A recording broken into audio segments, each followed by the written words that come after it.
ह्रीङ्कारासनगर्भितानलचिकां क्लिङ्कलां बिभ्रतीं सौवर्णाम्बरधारिणीं धौतान्त्रिनेत्रोज्ज्वलां वन्दे पुस्तकपाशमङ्कुशधरां स्रग्भूष्ट्वां गौरीं त्रिपुरां परात्परकलां श्रीचक्रसञ्चारिणीं માં ભગવતી રાજરાજેશ્વરીને પ્રણામ કરીને આજનું સત્ર શરૂ કરીએ. 10 નામ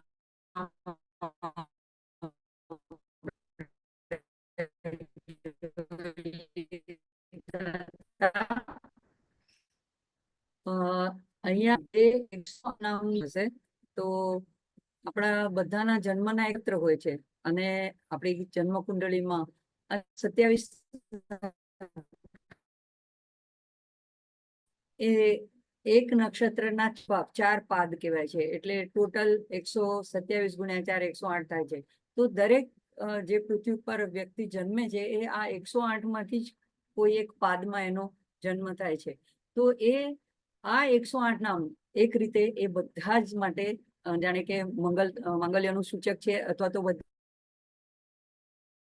કરનાર, બધાને જ સુખ આનંદ પ્રદાન કરનાર. એટલે 108 નો આંકડો આ રીતે લેવામાં આવે છે શાસ્ત્રોમાં. કોઈ પણ દેવતાઓનું તમે જોશો તો અષ્ટોત્તર શત નામાવલી હોય છે. તો એવી જ રીતે અહીંયા આ લલિતાંબિકાની અષ્ટોત્તર શત નામાવલી છે. તો આગળનો હવે 11મો મંત્ર જોશું. અને હું મંત્ર એટલા માટે કહું છું કે આપણે પહેલા જેમ જોઈ ગયા એમ કે 12 અક્ષરનું નામ છે અને એમાં નમો નમઃ લાગતા એ 16 થઈ જાય છે. તો દરેક મંત્રને ષોડશી મંત્ર, દરેક નામને ષોડશી મંત્ર રૂપ જ ગણાય છે. આ ઓમ એમ રીમ શ્રીમ એ મેન્ડેટરી નથી, કમ્પલસરી નથી. ઘણા લોકો બોલે છે પણ એ એમાં જરૂરી નથી કે દરેક નામની સાથે બોલાય. શરૂઆત થાય છે. તો વિકચાંબો રૂહદલ લોચનાય નમો નમઃ. હવે એકદમ વિકસિત એવું, અને અંબો એટલે જળની અંદર, રૂહદલ એટલે કમળ. જળની અંદર જે કમળ થાય એ વિકસિત થયેલા કમળ, પૂર્ણ વિકસિત થયેલા એવા કમળના દળ જેવા, એટલે એના પત્ર, એનું એક પાંદડું હોય, દળના નેત્રો સમાન જેની નેત્રો છે, એવી માં રાજરાજેશ્વરી લલિતાંબિકાને નમો નમઃ વારંવાર હું નમન કરું છું. અમે બધા વારંવાર નમન કરીએ છીએ. તો લલિતા સહસ્ત્ર નામમાં પણ આ રીતના નામ આવે છે. રાજીવ લોચનાય નમઃ, વિશાલાક્ષે નમઃ, દરાંબોલિત દીર્ઘાક્ષી. પછી લલિતા પંચરત્નમાં પછી આકર્ણ બધામાં દીર્ઘ નયન, માના નયનો જે છે વિશાળ છે અને દીર્ઘ છે એનું ખાસ. તો દીર્ઘ નયનો આપણે પ્રાણીઓમાં પણ જોઈએ છે. મૃગના નયનો, હરણના નયનો દીર્ઘ હોય છે. તો દીર્ઘ નયનો એ સુંદરતાનું પ્રતીક છે, સૌંદર્યનું પ્રતીક છે, પૂર્ણતાનું પ્રતીક છે, ઉત્કૃષ્ટતાનું પ્રતીક છે, સરળતા અને નિર્દોષતાનું પ્રતીક છે. થોડા જો કોઈ હૃદયમાં કપટી ભાવ વાળા લોકો હશે કે ખંદા લોકો, એમની આંખો થોડી ઝીણી હશે, એટલે કે હૃદય આંખોના ભાવ બીજાને પ્રગટ નહીં થતા હોય. પણ જેના વિશાળ નેત્ર હોય તો એની આંખોમાંથી, એના આંખોના ભાવ, એના હૃદયના ભાવ આંખોમાંથી પ્રગટ થતા હોય છે. તો આ રીતે એ સૂચન કરે છે સરળતાનું અને નિર્દોષતાનું. બીજું છે કે આટલા દીર્ઘ નયન છે, આ કર્ણ સુધી ગયેલા, તો એ એવા લોચન જે છે કે એની દ્રષ્ટિ ચારે તરફ છે, એટલે માની નજરમાં બધું છે જે કઈ થઈ રહ્યું છે તે. બીજું કે કમળ સાથે કેમ તુલના કરવામાં આવી? તો કમળ જેવા જ બીજા કોઈ પત્ર પણ કહી શકાતા હતા. તો કમળના પત્ર, રાજીવ લોચન, કૃષ્ણ ભગવાનને પણ, કોઈ પણ દેવતાના જયારે નયન કમલ કહેવાય છે તો એને કમળના પત્ર સાથે સરખામણી કરવામાં આવે છે. તો કમળ જે છે એ પવિત્રતાનું, કોમળતાનું પ્રતીક છે. હવે કમળ જો કેટલી રીતે ઉપયોગમાં આવે છે, કમળ આસન તરીકે, એટલે ઘણા દેવી દેવતાઓનું કમળ આસન હોય છે, કમલા પર કમલ ઉપર એ લોકો સ્થિત થયેલા હોય છે, જેમ કે બાલા ત્રિપુર સુંદરી છે, સરસ્વતી દેવી છે, બ્રહ્મા છે, એ કમળ પર એમને પોતાનું આસન બનાવ્યું છે. કમળ માળા તરીકે કમળના કળીઓ ઉપયોગમાં આવે છે. પછી કમળને હાથમાં માના શણગાર રૂપે પણ ધરાવવામાં આવે છે.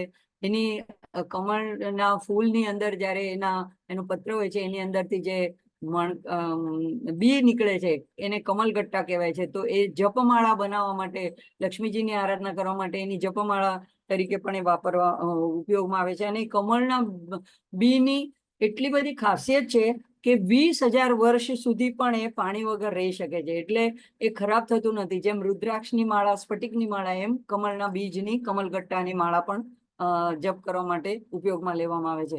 કમળનું અત્તર બનાવવામાં આવે છે. કમળ પૂજામાં શિવલિંગ પર કે માના પ્રતીક ઉપર એને ચડાવવામાં, એને અર્પણ કરવામાં. આમ કમળ એ બધી રીતે ભગવાનને પ્રિય એવું એક, અને આપણું તો રાષ્ટ્રનું પ્રતીક પણ છે, રાષ્ટ્રીય ફૂલ છે. તો એવા કમળ સાથે અહીંયા માની આંખોની, લોચનની, માના નેત્રોની સરખામણી કરવામાં આવી છે. બીજું છે કે કમળ એ હૃદકમલ કહેવાય છે, તો એ આત્મજ્ઞાનનું પણ પ્રતીક છે. પછી એ શક્તિનું અને લવચિકતાનું પણ, નાજુકપણાનું પણ પ્રતિનિધિત્વ કરે છે. અને કમળ માટે એવું કહે છે કે દરરોજ ખીલે છે અને સાંજ પડે બંધ થઈ જાય છે. તો એ તરત જ બીજી રીતે તરત કરમાઈ જાય છે એવું નથી. તો જો એને પાણીમાંથી કાઢવામાં ના આવે તો બીજા દિવસે ફરીથી એ ખીલે છે, ફરીથી સાંજ પડે બંધ થઈ જાય છે. એને એટલા માટે એમ પણ કહેવાય છે કે જે ભ્રમર એનો મકરંદ લેવા માટે આવ્યો હોય છે, એ એની અંદર બીડાઈ જાય તો આખી રાત એની અંદર રહે છે. તો એ જે કઠણમાં કઠણ એવા લાકડાને પણ એ કોતરી શકતો હોય છે, છતાં પણ આવા નાજુક કમળની પાંદડીઓને કોરીને બહાર આવતો નથી.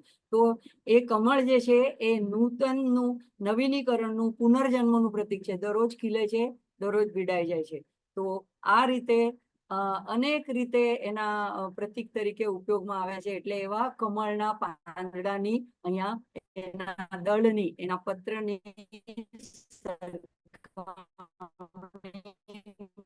માના લોચન સાથે કરવામાં આવી છે. નમો નમઃ.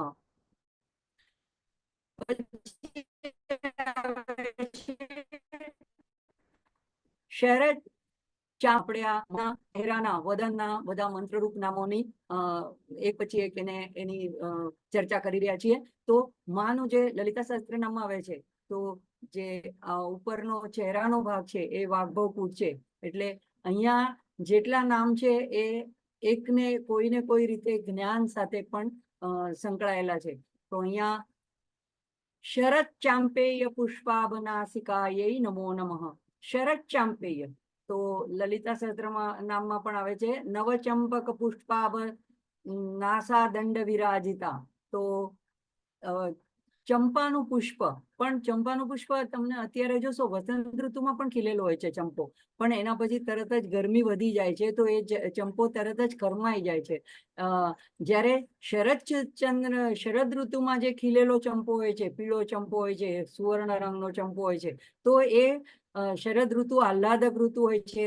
અને એટલા માટે એ ત્યારે જે ચંપો હોય છે એ વધારે સુગંધિત હોય છે, એ વધારે આહ્લાદક હોય છે. તો એ ખાસ ચંપો તો બરાબર, પણ શરદ ઋતુનો ચંપો.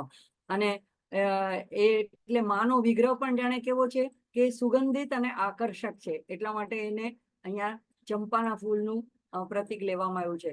અને એના વિગ્રહને જોઈને આપણને આવા પ્રતીકોની યાદ આવે છે કે ચંપો તો માને અને શિવજીને બંનેને બહુ જ પ્રિય છે. પછી શરદ ઋતુ અહીંયા ખાસ શા માટે એનો ઉલ્લેખ કરવામાં આવ્યો છે કે શરદ ઋતુ સ્વાસ્થ્યની દ્રષ્ટિએ ઉત્તમ ઋતુ છે. તો એમ કહેવાય છે કે વસંત ઋતુ એક ઋતુચક્રમાં એક જાણે કે એનું બાળપણ છે ઋતુનું, અને એટલે ત્યાં નવો જન્મ થાય છે દરેક ફૂલોનો, નાના નાના પાંદડાઓનો, ફૂફળોનો. પછી ગ્રીષ્મ ઋતુ એ જાણે ઋતુઓની યુવા અવસ્થા છે, પણ શરદ ઋતુ જે છે એ પરિપક્વતાનું પ્રતિનિધિત્વ કરે છે. તો એવી ઋતુમાં ખીલેલું સુવર્ણ વાળું સુવર્ણ વર્ણનું એવું ચંપાનું ફૂલ. અને સુવર્ણ વર્ણ જે છે એ પીળો વર્ણ એ તેજ અને જ્ઞાનનું પણ પ્રતીક છે. તો એવું પ્રતીક અને એની સાથે નાસિકાની સરખામણી કરવામાં આવી છે. તો નાસિકા જેમ ઉપરથી થોડી દાંડી જેવી હોય અને નીચેથી થોડું ખીલેલું હોય, તો પોળું થયેલું હોય નાક, તો એ રીતે પૂર્ણ વિકસિત એવા શરદ ઋતુના ચંપાની સાથે અહીંયા માના નાસિકાની સરખામણી કરવામાં આવી છે. હવે નાસિકા એક રીતે જીવન દોરી પણ છે, કે નાસિકા દ્વારા જ આપણે આપણા શ્વાસોશ્વાસની પ્રાણ અંદર બહાર આવે જાય છે. તો માં પણ આપણા બધાનો જીવનનો આધાર છે, આપણો પ્રાણ આધાર છે. તો એવી ભાવનાથી આપણે માના ભજન કરીએ, આરાધના કરીએ કે માં જ આપણું જીવન છે. તો એ પણ એનો સંદર્ભ એમાંથી પણ આપણને મળે છે કે ચંપકા શરદ ચાંપેય પુષ્પાવનાસિકાય નમો નમઃ. પછી આવે છે લસત કાંચન તાટંક યુગલાય નમો નમઃ. તો લસત એટલે ભાસિત, પ્રકાશિત, ભાસમાન, કાંચન એટલે સોનું, તાટંક એટલે કે કર્ણના, યુગલાય એટલે કે એવા કર્ણના પહેરાયેલા એવા જે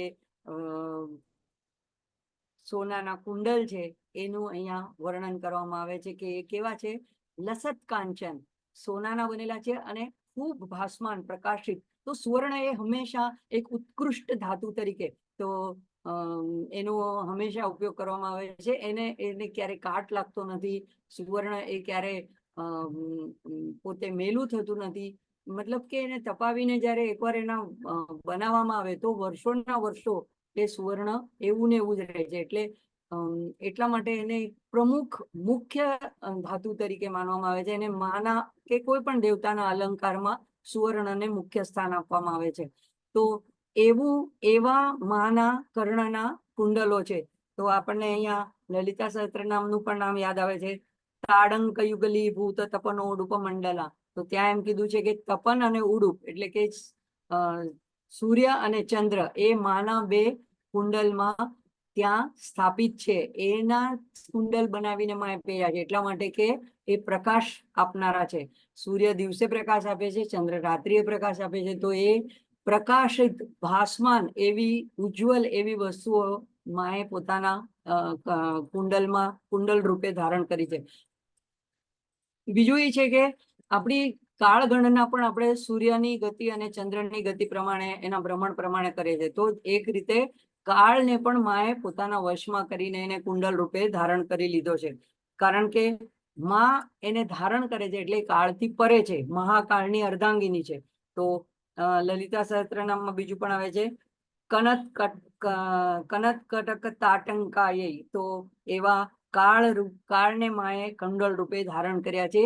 એવી માને, એવા રાજરાજેશ્વરીને, એવી લલિતાંબિકાને વારંવાર પ્રણામ કરું છું. પછી આવે છે મણિદર્પણ સંકાશ કપોલાય નમો નમઃ. મણિદર્પણ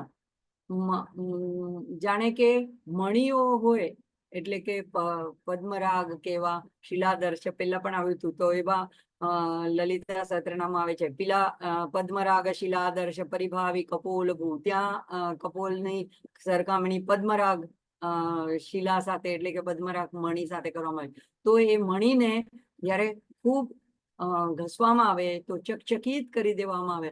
અમે કોઈ વાસણને પણ, કોઈ ધાતુને પણ એટલું બધું ચમકાવવામાં આવે તો એની અંદર એ એટલું બધું પરાવર્તિત સપાટી વાળું થઈ જાય કે ત્યાં આપણને આપણું મુખ દેખાય. તો એટલા માટે અહીંયા એમ કીધે કે એવું મણિદર્પણ, એવું એમનું સંકાશ, એના જેવું એમના કપોલ, એમના ગાલ એવા છે, એટલા ઉજ્જવળ, એટલા તેજોમય, એટલા મણિ જેવા પ્રકાશિત, અથવા તો મણિના જ બનેલા અને એવા દર્પણ રૂપ.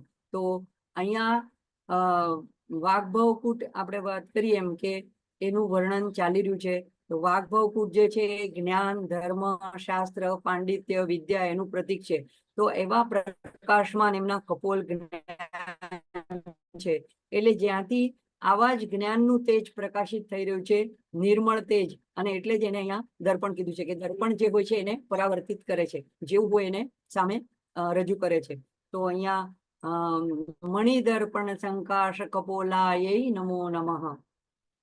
આ બધા નામોને જોતા જોતા મનમાં આપણે જ્યારે માના આંખની બંધ કરીને આપણા મનમાં જે પણ આપણા ઈષ્ટ દેવી હોય એનું આપણે જ્યારે મનમાં ધ્યાન કરીએ છીએ, કલ્પના કરીએ છીએ, આંખની સામે એની મનચક્ષુ સામે એની મૂર્તિ લાવીએ છીએ, તો એક રીતે આપણે વાગ્ભવ કૂટની પણ આરાધના કરતા હોય એવું થઈ જાય છે. કારણ કે માના મંત્ર અને માના વિગ્રહમાં એકરૂપતા છે. તો મા લલિતા સહસ્ત્રનામમાં આપ્યું છે કે માનું જે વદન છે એ માનું વાગ્ભવ કૂટ છે.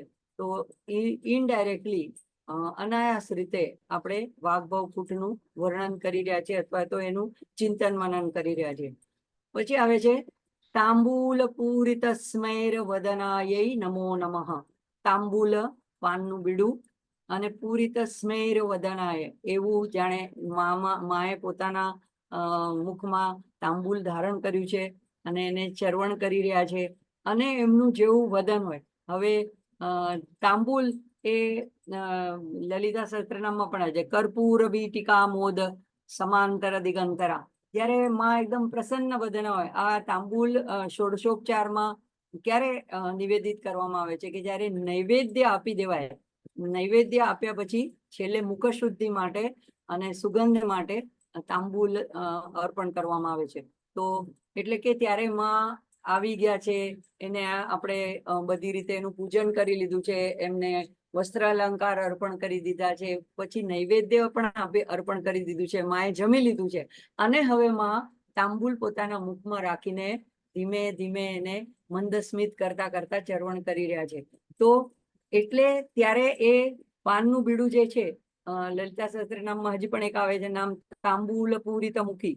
તો એ તાંબૂલ માનું કયું છે કર્પૂર વીટી, એવું લલિતા સહસ્ત્રનામમાં છે. તો કર્પૂર વીટીથી બનેલું એનું વર્ણન શાસ્ત્રમાં આવે છે કે જેમાં એવું પાનનું બીડું, એવા પાનના પત્તા ઉપર કઈ કઈ વસ્તુ અંદર નાખવામાં આવે, તો અનેક વસ્તુ જેમ કે એલચી, લવિંગ, કપૂર, જાયફળ, જાવંત્રી, સોપારી, કાથો, પુદીનો, ટંડોલ, વરિયાળી, ગુલકંદ, આવી અનેક વસ્તુ, ઔષધીય ગુણો ધરાવતી અનેક વસ્તુઓ અંદર મૂકી અને એનું બીડું વાળવામાં આવે છે અને એ અર્પણ કરવામાં આવે છે. તાંબૂલ આપવું એ આપણી ભારતીય સંસ્કૃતિમાં કોઈનું સન્માન કરવા જેવું છે. જેમ કે કોઈના હાથે કોઈને તાંબૂલ આપવામાં આવે તો એને આદર દર્શાવવામાં આવે છે.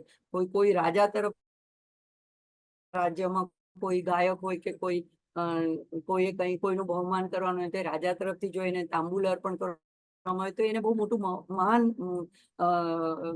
બહુમાન ગણવામાં આવે છે. તો અહીંયા આ તો રાજાઓની રાજા મહારાજની છે અને આપણે એમને સન્માન દર્શાવવા માટે, એમને આદર દર્શાવવા માટે જમ્યા પછી નૈવેદ્ય અર્પણ કર્યા પછી તાંબૂલ અર્પણ કરે છે અને એ તાંબૂલમાં મંદ હાસ્ય કરતા કરતા એ ચરવણ કરી રહ્યા છે. અને એટલે જાણે કે ત્યારે કર્યો છે એનો અર્થ એમ છે કે અત્યારે આનંદમાં છે, પ્રસન્નતાના મૂડમાં છે અને મંદ મંદ હાસ્ય છલકી રહ્યું છે. તો આ બધો સંકેત કારુણ્યનો, આનંદ તાંબૂલમાં